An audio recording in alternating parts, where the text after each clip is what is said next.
அவர் முண்டக்கல் தரவாடுன்னா நாயர்களோட பெரிய வீடு, இந்த தரவாடுக்கு போறாரு. அன்றும் அங்க வந்து மார்புத்து மறைக்கப்படவில்லை. 1970 அவரோட பீரியட் நம்ம செக் பண்ணி பார்த்தது அவர் பதிவு பண்ணியிருக்காரு. அவர் ஒரு இஸ்லாமியர், அவர் பெரிய எழுத்தாளர். அப்ப அவர் ஒரு புத்தகத்தை பதிவு பண்றதுக்கு அவருக்கு பினான்ஸ் தேவைப்படுது. அதை கொடுக்கறதுக்கு ஒரு நாயர் வந்து சொல்ற முண்டக்கல் தரவாடுங்கிறது ஒரு பெரிய தரவாடு. அங்க போகும்போது அங்க இருந்த பெண்கள் வந்து தாம்பூர் சமுதாயமும் அவங்களும் கிறிஸ்டின் ஏத்துக்கிட்ட சமுதாயம், சரியா? அப்ப வந்து அது வந்து நிறைய இடத்துல ஆவணப்படுத்தப்படலை.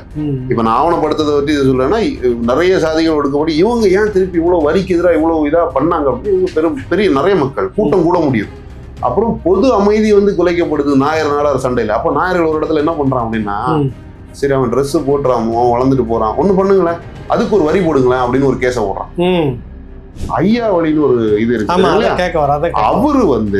அவரு போராடின காலத்துல, அவரோட காலகட்டம் வந்து 1840 இந்த மாதிரிப்பட்ட காலகட்டம் வந்து ஒன்றிணைக்கிறார். இந்த 18 ஜாதிகள் பட்டியல் சொல்ற மாதிரி ஒடுக்கப்பட்ட சமுதாயத்தை எல்லாத்தையும் சேர்த்துக்கிறார். அவரு சேர்த்து அவர் வரிகளை பத்தி பாடுறாரு இல்லையா, அவரு வரிகளை பற்றி பாடுற இடத்துல இது கிடையாது. அவரும் வரிகளை பத்தி எல்லாத்தையும் பாடுறாரு. அந்த இடத்துலயும் முளை வரி கிடையாது. அவர் எளிய மக்கள் தானே, அவன் எழுதுனதுதான் வரலாறுனா அவர் எழுதுனதும் வரலாறு தானே.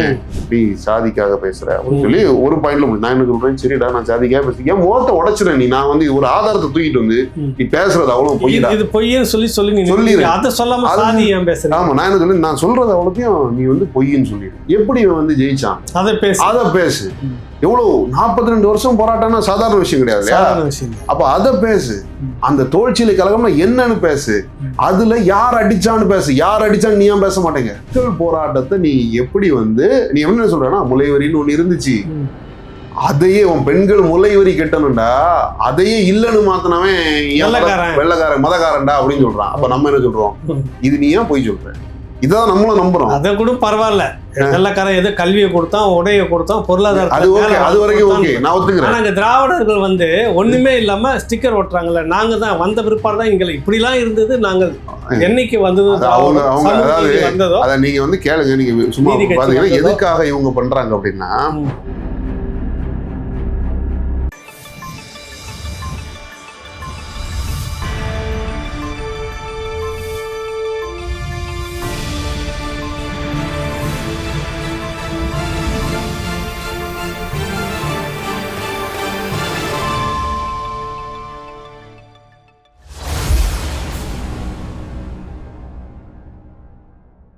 இனி வந்து நியூஹாஃப்னு ஒருத்தர் இருக்காரு, அவர் டிராவலர். அவர் வந்து வர்றாரு.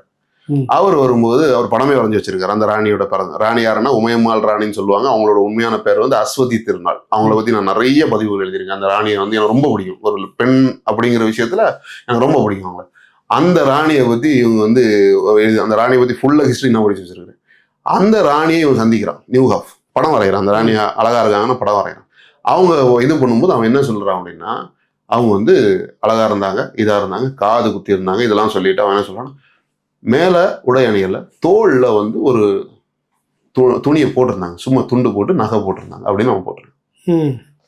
அவங்களோட மார்பகங்கள் வந்து வெளியே தெரியற மாதிரி இருந்துச்சுன்னா எழுதியிருக்கான். அவன் ஆச்சரியப்பட்டு எழுதுறான். ஏன்னா அவங்களுக்கு வந்து அது பழக்கம் கிடையாது. நான் அப்ரஹாமிக் ரிலீஜனை ஃபாலோ பண்ண முடியும்.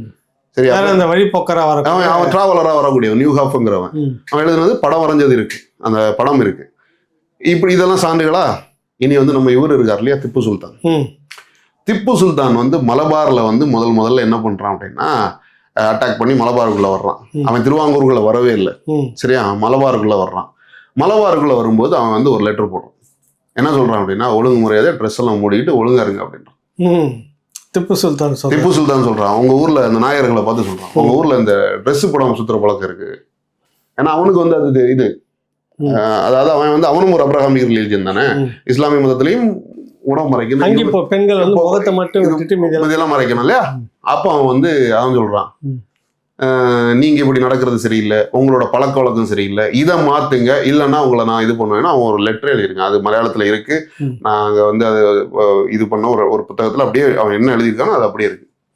இனி இந்த பக்கம் பாத்தீங்கன்னா முகில் சர்க்கார்னு ஒருத்தர் இருந்தான். அதாவது முகல் சிற்கார்னு நினைக்கிறேன். அது எந்த பக்கத்துல சொல்றீங்க நீங்க? திருவாங்கூர் சைடு, நம்ம சைடு. சரி. நான் இது மலபார் சைடு சொல்றேன். இவன் என்ன பண்றான்னா, திருவாங்கூர் சமஸ்தானத்துல ஒரு 17வது நூற்றாண்டுல நிறைய குழப்பங்கள் நடந்துகிட்டே இருக்கு. திருவாங்கூர்ல அப்ப வேணாடு, அதுக்குள்ள நிறைய குழப்பங்கள் நடந்துட்டு இருக்கு. அவன் ஆட்சிக்கு வருவான், இவன் ஆட்சி, பிரச்சனைகளே நடந்துகிட்டு இருக்கும்போது இவனும் அப்படியே வந்தவன் ஒரு 15 நாள் இந்த நாடை பிடிச்சி கையில வச்சிருந்தான். இவன் வந்து இவனுக்கு முகிலன் குடியிருப்பு, முகிலன் விலை அப்படி இப்படின்னு எங்க ஊர்ல நிறைய ஊர்கள் இருக்கும்.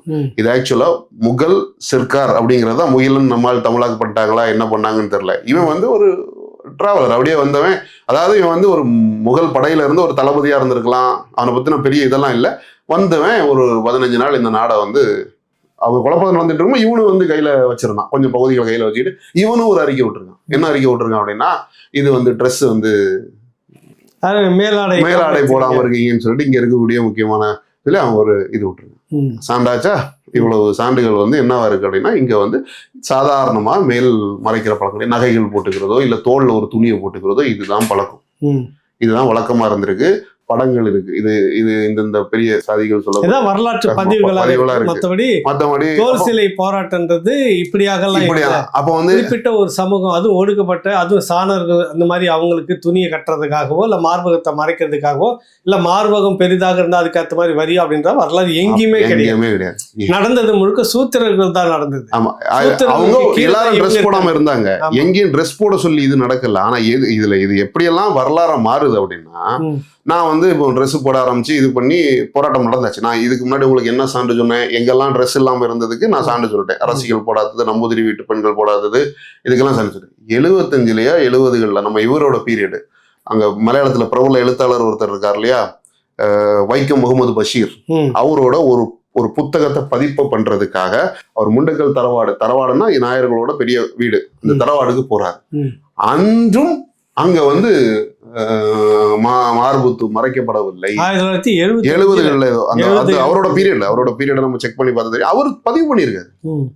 அவர் ஒரு இஸ்லாமியர், அவர் பெரிய எழுத்தாளர். அப்ப அவர் ஒரு புத்தகத்தை பதிவு பண்றதுக்கு அவருக்கு பினான்ஸ் தேவைப்படுது. அதை கொடுக்கறதுக்கு ஒரு நாயர் வந்து சொல்ற முண்டக்கல் தரவாடுங்கிறது ஒரு பெரிய தரவாடு. அங்க போகும்போது அங்க இருந்த பெண்கள் வந்து திறந்த மார்பகங்களோடு இருந்தாங்க அப்படின்னு சொல்லி அவர் பதிவு பண்றாரு. சரியா? அப்ப இது வந்து அங்க ஒரு இயல்பான பழக்கமாக இருந்திருக்கு அன்னைக்கு. இது அந்த அப்ப இவன் ட்ரெஸ் போட்டு மாறுறாங்களா, மாறும்போது ஃபர்ஸ்ட் இவனை இதுக்கு அடிக்கிறாங்க, உடைக்காக அடிக்கிறாங்க. இப்படி மாறு சந்தையில ஒரு பொது இடத்துல நிறைய அந்த ஆடையோட வரும்போது நாம இப்படி இருக்கிறோம், இவர்கள் இப்படி மாறி அடிக்கிறதா அந்த நடிக்குது. ஆனா மெயின் காரணம் அது கிடையாது, பினான்சியலா இவன் வளர்றது. இல்ல உடனே வந்து நிறைய பேர் வந்து பாத்தீங்கன்னா பொது மேடைகள்ல கைத்தட்டு வாங்குறதுக்காக வந்து நிறைய பேர் பெரிய ஆளுகளே வந்து தவறான ஒரு பாயிண்ட் சொல்லுவாங்க. திப்பு சுல்தான் தான் திருவாங்கூரில் வந்து இது வாங்கி கொடுத்தான், அந்த ட்ரெஸ் போடக்கூடிய இதை வாங்கி கொடுத்தான், அவன் தான் சட்டமாக்குனான்னு ஒரு பொய் இருக்கு. அது உண்மை கிடையாது. திப்பு சுல்தான் திருவாங்கூருக்குள்ள வரவே இல்லை. தோல்வி விட்டு திருவாங்கூர்ல 2 வாட்டி தோல்வி விட்டு அவன் போயிட்டாங்க. மலபார் கீழே வந்து திருவாங்கூர் கூட வந்து அந்த கோட்டையை உடைச்சிருவாப்ல. அவங்க ஒரு கோட்டை வச்சிருந்தாங்க, அந்த கோட்டையை உடைச்சிருவாப்ல. ஆனா இவங்க பேக்டு போய் பிரிட்டிஷ் துப்பாக்கி வச்சு நல்ல பவரா சண்டை போட்டு அவனை விரட்டிடுவாங்க. மலை ஒரு தடவை மலை திருவாங்கூர் நிலத்தை வந்து அப்படிதான் நிறைய ஒரு தோல்வி அடைவாங்க. மலையில வந்து அவங்களால நிக்க முடியாது. அந்த நிலம் வந்து அப்படிப்பட்ட ஒரு நிலம், அதனால பள்ளத்தாக்கலாம் அது இதுன்னு சொல்லிட்டு இருக்கும். அதனால அவங்க தோத்து ஓடிடுவாங்க. அப்படிதான் இவன் வந்து திப்பு வந்து அங்க இருந்து போயிட்டான். அதனால திப்பு வந்து உடை விஷயத்துல தலையிடல. ஒரு லெட்டர் மட்டும் இருக்கு, திப்பு பத்தி ஒரு லெட்டர் மட்டும் இருக்கு. அதை தவிர்த்து உள்ள வரவே இல்லை திருவாங்கூர் சமஸ்தானம். ஆனா கைத்தட்டு வாங்குறதுக்காக திருவாங்கூர் சமஸ்தானம். ஆனா ஒரு வேறொரு பதிவு இருக்கு. அந்த பதிவு என்ன சொல்லுதுன்னா, அன்னைக்கு தோல்சிலை கலகம் பண்ணின சாணார்களை அடிச்சது வெறும் நாயர்கள் மட்டும் கிடையாது, சூத்திர சாதிகளும் அடிச்சிருக்கான். முகமதியர்ல வணிகம் பண்ண சாதி அடிச்சிருக்கான். சரியா? இஸ்லாமியர்கள் வணிகம் பண்ண ஜாதி அடிச்சிருக்கான். சில ரோமன் கத்தோலிக்கர்களும் அடிச்சிருக்கான். அவங்க ஏன் அதுக்குள்ள அடிக்கிறாங்க? வணிகம் வளர்ச்சி அடைகிறான், ஒரு கம்யூனிட்டியா வளர்ச்சி அடைகிறான். பிரச்சனை அடிப்படை நோக்கமே வணிக ரீதியா நான் வளர்றேன். இதுதானே சிவகாசி கலவரத்தில் நடந்துச்சு. சிவாஜி கலவரத்துல எல்லா சாதியும் சேர்ந்து ஒரு ஜாதி அடிச்சான். எதுக்கு அடிச்சான்? அவன் வளர்ந்துகிட்டு இருக்கான் அப்படின்னு. அப்ப அங்க நடந்தது அதுதான். அந்த பக்கம் இதே மாதிரி ஒடுக்குமுறை அந்த பக்கம் ஈழவர்கள் வந்து இது பண்ணாங்க. ஆனா என்ன பண்ணாங்கன்னா, விடாம இவங்க வந்து ஒரு பக்கம் இவங்க இந்த மாதிரி இடத்துல இருந்தாலும் நாடார்களும் ஈழவர்களும் இது நிறைய ஒரு கொஸ்டின் கேட்பாங்க, ஏன் வந்து மற்ற சாதிகள் போராடல? போராடும் வலிமையில் நாடார்களும் ஈழவர்களும் இருந்தாங்க. ஏன்னா ஒண்ணு இவங்களுக்கும் பேசிக்கா இந்த போர் இதெல்லாம் தெரியும். இன்னொன்னு இவங்க பெரும்பான்மை நிறைய மக்கள் இருந்தாங்க. இல்ல வந்து ஒரு ஐஆர்எஸ்ல இருந்து ஓய்வு பெற்றவர், ம். அவங்களுக்கு அவர் பேரு ஏதோ பேர் சாம்பவர்னு முடியும், இப்பதான் இறந்துட்டாரு. ராவணால கூட அடிக்கடி பேட்டி கொடுத்து தெரியும், பாத்திருக்கேன். அவரும் சொல்லக்கூடிய விஷயங்கள் வந்துட்டு அவங்களும் அந்த போராட்டத்துல இருந்து முரட்டுத்தனமா அவங்களும் இல்ல சண்டை போட்டிருக்காங்க. அப்படின்னா சாம்பூர் சமுதாயமும் அவங்களும் கிறிஸ்டின் ஏத்துக்கிட்ட சமுதாயம், சரியா? அப்போ வந்து அது வந்து நிறைய இடத்துல ஆவணப்படுத்தப்படல. இப்ப நான் ஆவணப்படுத்ததை பத்தி இது சொல்றேன்னா, நிறைய சாதிகள் ஒடுக்கப்பட்டு இவங்க ஏன் திருப்பி இவ்வளவு வரிக்கு எதிராக இவ்வளவு இதா பண்ணாங்க அப்படின்னு இவங்க பெரிய நிறைய மக்கள் கூட்டம் கூட முடியும். இன்னொரு விஷயம் என்னன்னா, இதுலயே சில குடும்பங்கள் வந்து கொஞ்சம் பணக்கார குடும்பங்களா இருந்துச்சு, நல்லா இதா இருந்த குடும்பங்களா இருந்துச்சு. அப்ப அந்த குடும்பத்தோட பேக்கப் அந்த பக்கம் திருநெல்வேலியில இவங்களோட உறவுகள் வந்து இதுக்குள்ள இருக்கிறான், சென்னை மாகாணத்துக்குள்ள. அன்னைக்கு வந்து அது என்னவா இருந்திருக்கும், பாண்டிய நாடா இருந்திருக்கும். பாண்டிய நாட்டுக்குள்ள இருக்கிறவன் இவனோட உறவுகள் வந்து ஸ்ட்ராங்கா இருக்கிறான், அவன் வந்து நல்ல நிலக்கலாறுகளா இருக்கிறான், அவங்ககிட்ட பணம் இருக்கு. ஸோ இவங்களால அந்த போராட்டத்தை வலிமையா நின்று நடத்த முடிஞ்சது. 40 வருஷம் போராட்டம் நடத்தினான். 22 தொடங்கி 59 வரைக்கும் போராட்டம் நடத்தினான். அப்புறம் பொது அமைதி வந்து குலைக்கப்படுது நாயர் நாடார் சண்டையில. அப்போ நாயர்கள் ஒரு இடத்துல என்ன பண்றான் அப்படின்னா, சரி அவன் ட்ரெஸ் போட்டுறான், அவன் வளர்ந்துட்டு போறான், ஒண்ணு பண்ணுங்களேன், அதுக்கு ஒரு வரி போடுங்களேன் அப்படின்னு ஒரு கேஸை போடுறான். சரியா? புரியுது. அதுக்கு ஒரு வரி போடுங்கன்னு கேஸை போடுறான். அப்புறம் அந்த மீட் பாதிரியார் அவரு இவங்கெல்லாம் இடைப்பட்டு அது வந்து மத ரீதியா அதுதான் வந்து வழி, அப்படிதான் வந்து போடுவோம்னு சொல்லி இவங்க சொல்லிடுறாங்க. இப்போ நான் வந்து பிறப்பால் வந்து கத்தோலிக்கன், என் மனைவி வந்து பிறப்பால் வந்து இந்து, சரியா?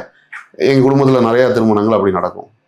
அப்போ நிறைய குடும்பங்கள் கன்னியாகுமரி மாவட்டத்தில் பார்த்தீங்கன்னா பெரியப்பா வந்து இந்துவா இருப்பாரு, சித்தப்பா வந்து இதா இருக்கும், கிறிஸ்தவரா இருப்பாரு. இப்போ நான் என்ன பண்றேன்னா, கிறிஸ்தவனா மாறிட்டேன், கோட் ஷூட்டு போடுறேன், இது போட்டு நான் வேலைக்கு போறேன்.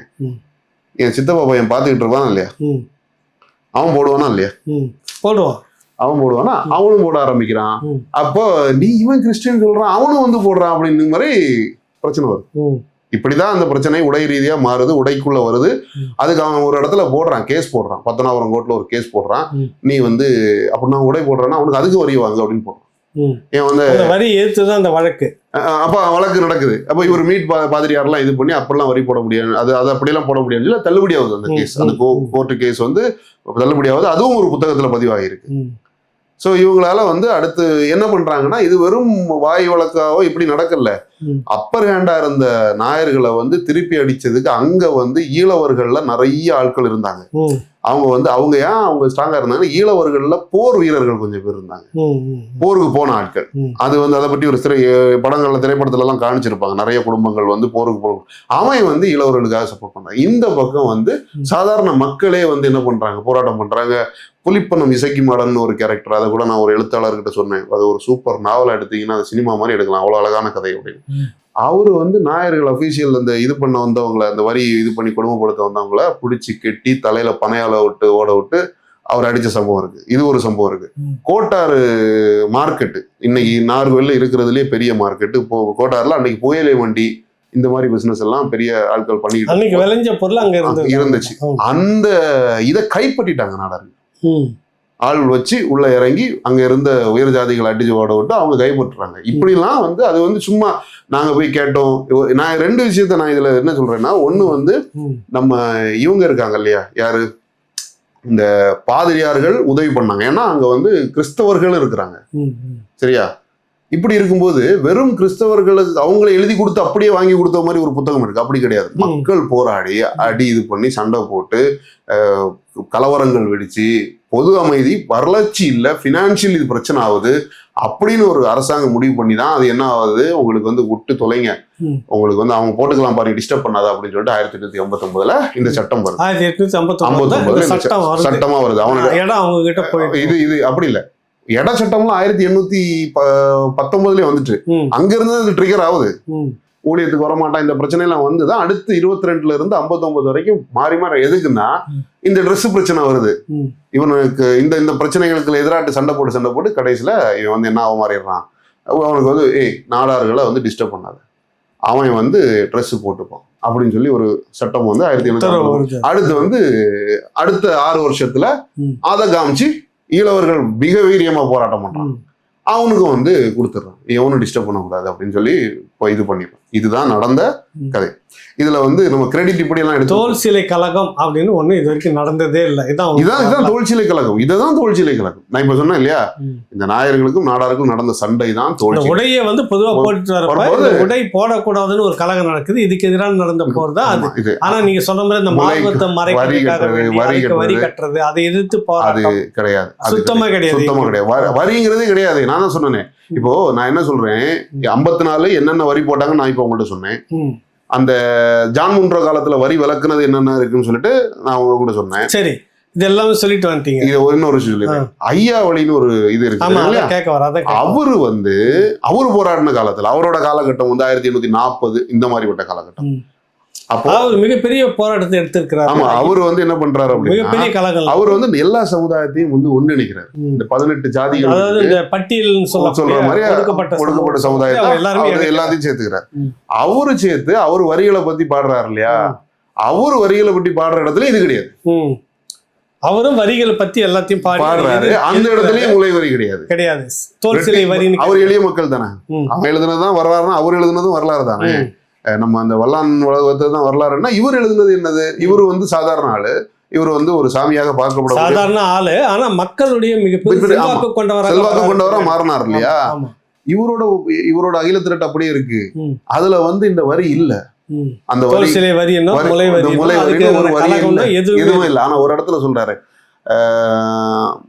ஒரு வரியில அவர் என்ன சொல்றாருன்னா, இவங்க போட்ட தோல் சீலை போடாதே என்று அடித்தானே ஐயான்னு சொல்றாரு.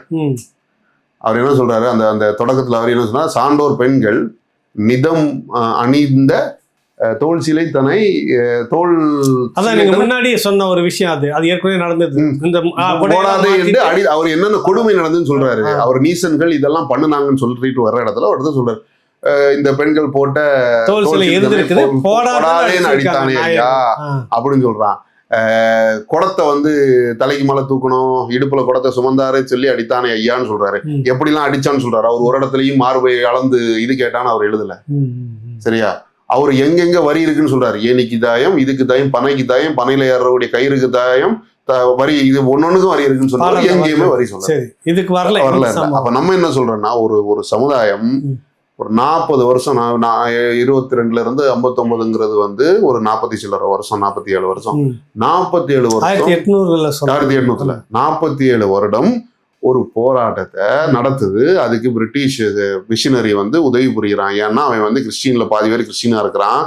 ஒரு பெரிய இயக்கத்தையே கண்டது மாதிரி ஐயாவளிங்கிற ஒரு சமுதாயம், ஒரு மதம் பிறக்குது, ஒரு இது பிறக்குது. இவ்வளவும் நடந்து ஒரு போராட்டம் நாங்க பண்ணி ஜெயிக்கிறோம். எப்ப ஜெயிக்கிறோம்? 1859ல ஒரு சமஸ்தானத்தை எதிர்த்து இந்த நாயர்களின் கொட்டத்தை அடக்கி நாங்க ஜெயிக்கிறோம். ஜெயிக்கும் போது நீ என்ன பண்ற அப்படின்னா, நீ முலை வரி கட்டின சமுதாயம் தானே அப்படிங்கிற. சரியா, நானும் நம்பிட்டேனே, நான் நம்பிடுறேன். அப்ப நீ இதை சொல்லி சொல்லி சொல்லி சொல்லி சொல்லி புத்தகத்துல அச்சிட்டிக்கிற. ஒரு படிக்கு மேல போய் பெரியார் வந்தார். அவர் 1879ல பிறந்தவர். எனக்கு இப்ப 1842லயே கிட்டத்தட்ட இதெல்லாம் ஒரு முடிவுக்கு வந்துருக்கு.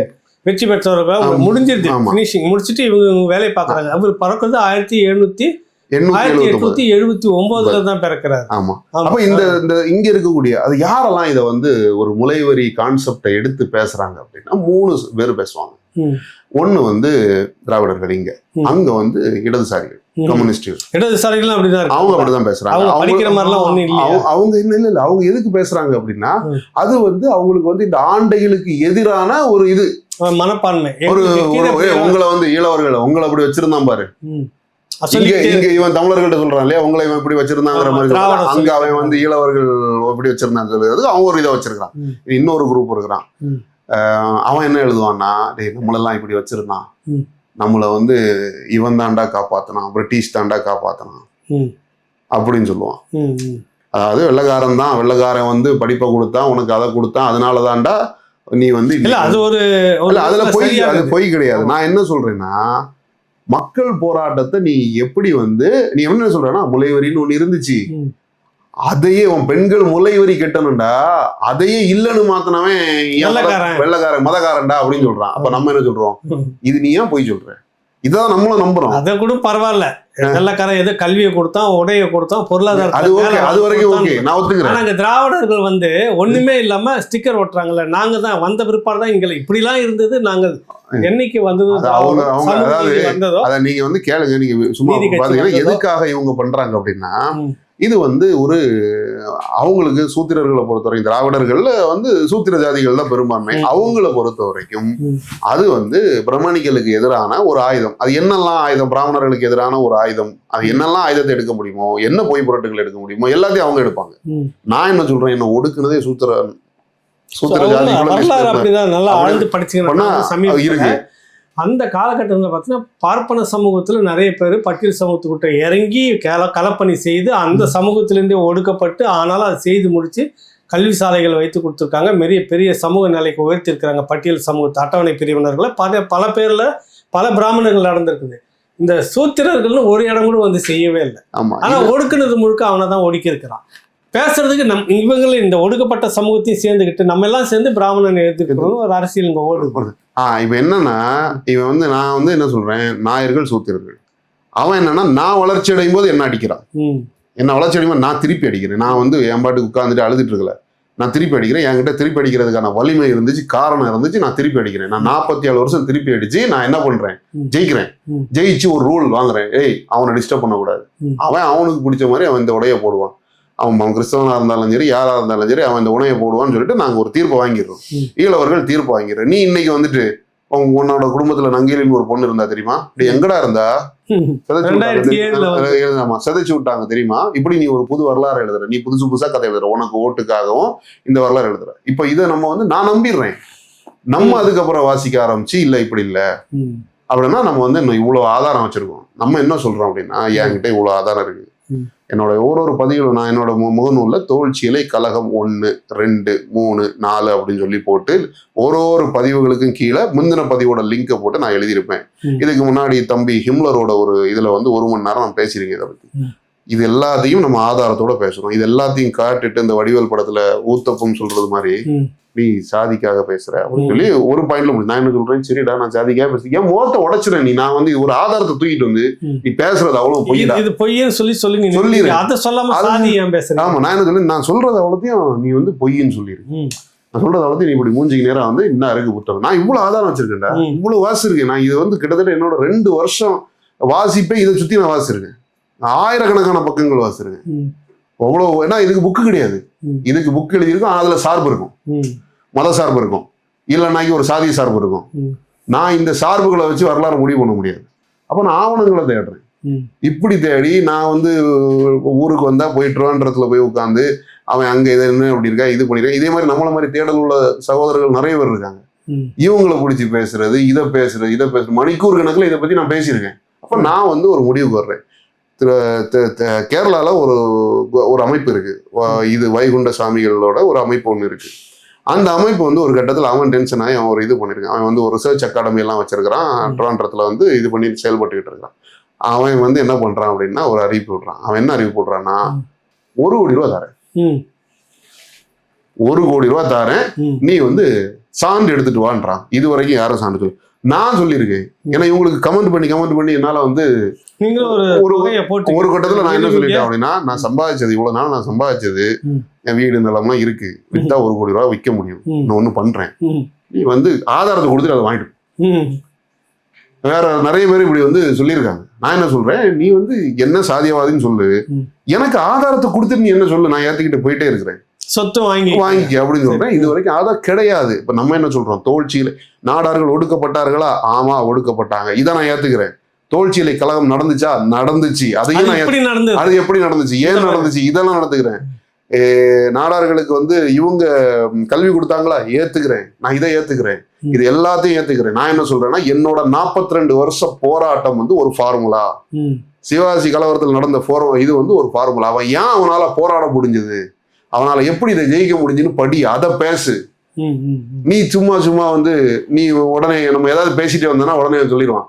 இப்ப சமீபத்துல சீமானண்ணன் கூட ஒரு தலைவர், ஒரு கட்சிக்காரர் வந்து சொல்றாரு. அவர் என்ன சொல்றாரு அப்படின்னா, அப்பதான் வந்து இது போடாம இருந்தவன் தானா அப்படின்னு சொல்லி சொல்றாரு. சீமானண்ணனுக்கே அந்த புரிதல் இருக்கான்னு எனக்கு தெரியல. அவரோட கட்சியிலயும் நிறைய பேர் இப்படி எல்லாம் பேசுறாங்க. நான் என்ன சொல்றேன், நீ அதெல்லாம் பேசாத. நீ என்ன சொல்லுனா 42 வருஷம் ஒருத்தன் போராடி இருக்கான், இவன் எப்படி ஒடுக்கப்பட்ட சமுதாயத்துல இருந்து என்ன வலிமையில போராடணும், எப்படி ஒருங்கிணைச்சான், எப்படி இவன் வந்து ஜெயிச்சான், அதை பேசு. எவ்வளவு 42 வருஷம் போராட்டம்னா சாதாரண விஷயம் கிடையாது இல்லையா? அப்ப அதை பேசு. அந்த தோல்ச்சியில கழகம்னா என்னன்னு பேசு. அதுல யார் அடிச்சான்னு பேசு. யார் அடிச்சான்னு நீ ஏன் பேச மாட்டேங்க? யார் அடிச்சான்னு நீ எழுது. வரலாறு யார் அடிச்சான்ற இடத்துல பேசுறது இல்ல. ஒடுக்குனாங்க பேசுறது இல்ல. நான் என்ன சொல்றேன், நாயர்கள் ஒடுக்குனான்னு சொல்லி நீ எழுது பார்ப்போம். ஏன் எழுத மாட்டேங்கிற? அது பொலிட்டிக்கல் கண்டென்ட் ஆகும். கேரளால அது பொலிட்டிக்கல் கண்டென்ட் ஆகும். அதனால நீ எழுத மாட்டேன். சரியா? இன்னொரு விஷயம் சொல்லுவான். அந்த அது ஒரு கதை இப்படி எழுதுவான். கோயில் சுத்தி வந்து பெண்கள் வந்து போய் நின்னா அந்த பொசிஷன் இவங்க வரும்போது, அந்த தேர் அந்த இதெல்லாம் வரும்போது அவங்க வந்து ட்ரெஸ்ஸை இப்படி எடுத்து காமிக்கணும் அப்படின்னு நீங்க ஒரு பதிவு படிச்சிருக்கீங்களா? எப்படி ஒரு படிச்சிருக்கீங்களா? அது வந்து எவ்வளவு முரணான பதிவு. கிட்டத்தட்ட இந்த மாதிரி பதிவுகள்ல தான் எனக்கு மூளை வேலை செய்ய ஆரம்பிச்சது. அவன் என்ன சொல்றான், 19வது நூற்றாண்டுல கோயில் பக்கத்துல நிக்கக்கூடிய பெண்கள், அதாவது குறிப்பா நாடார் ஈழவர் பெண்கள், சாமி வரும்போது ட்ரெஸ்ஸை எடுத்து காமிச்சிடும். இதுக்கு பார்ப்பனர்கள் அதை பார்க்க ஆசைப்பட்டாங்க அப்படின்னு சொல்லி, நம்பூதிரிகள் அதை பார்க்க ஆசைப்பட்டாங்க அப்படின்னு சொல்லி வச்சிருக்கான்னு சொல்லி போட்டுருக்காங்க. அந்த மாதிரி எதுவுமே அப்ப நம்ம என்ன கேட்போம், நம்ம இது படிச்சிருக்கீங்களே, இப்ப நம்ம இன்னொரு கொஸ்டின் கேட்போம். இல்ல, கோயில் பக்கத்துல போய் நின்னு இவங்க கலத்தி காமிச்சாங்க. இதை நீ எப்படி நம்புற? உனக்கு மூளை இருக்கா இல்லையா? வைக்கம் போராட்டம் எதுக்கு நடந்துச்சு? கோயில் பக்கம் நான் போக முடியாது. ஒரு பக்கம் கோயில் பக்கம் போக முடியாதுக்கு போராட்டம் நடத்தணும் தான் சொல்றீங்க. அதாவது 1900 இது நடந்தது இப்போ 30கள் நடக்குது. 1930 நடக்குது. அதாவது இதுக்கு 100 வருஷத்துக்கு முன்னாடி நான் கோயிலுக்கிட்ட இருந்தேன்னு சொல்லி நீ இன்னொரு பதிவுல எழுதுற. நீ எப்படி சொல்ற? அங்க போய் சாமி வந்துச்சுன்னா ட்ரெஸ் சாமியே பார்க்க முடியாது, பெருங்கோவில்களுக்குள்ள, அதாவது இந்த மாதிரியான பெருங்கோவில்கள் இருக்கு இல்லையா, இந்த கோவில்களுக்குள்ள நாடார் ஈழவர் புலையர் பறவர் இந்த மாதிரியான ஜாதிகள் உள்ள போக முடியாது. எல்கை வச்சிருந்தான். இது நம்ம இங்க இவங்க போராடினான்னு சொல்றாங்க இல்லையா, நம்ம அந்த கோயில், இந்த கோயில் வந்து போராட்டத்துக்கு உங்களுக்கு வந்து நடந்தது கோயில் போராட்டம் கிடையாது, கோயில் நுழைவு போராட்டம் கிடையாது, கோயில் தெருக்களில் நுழையும் போராட்டம்.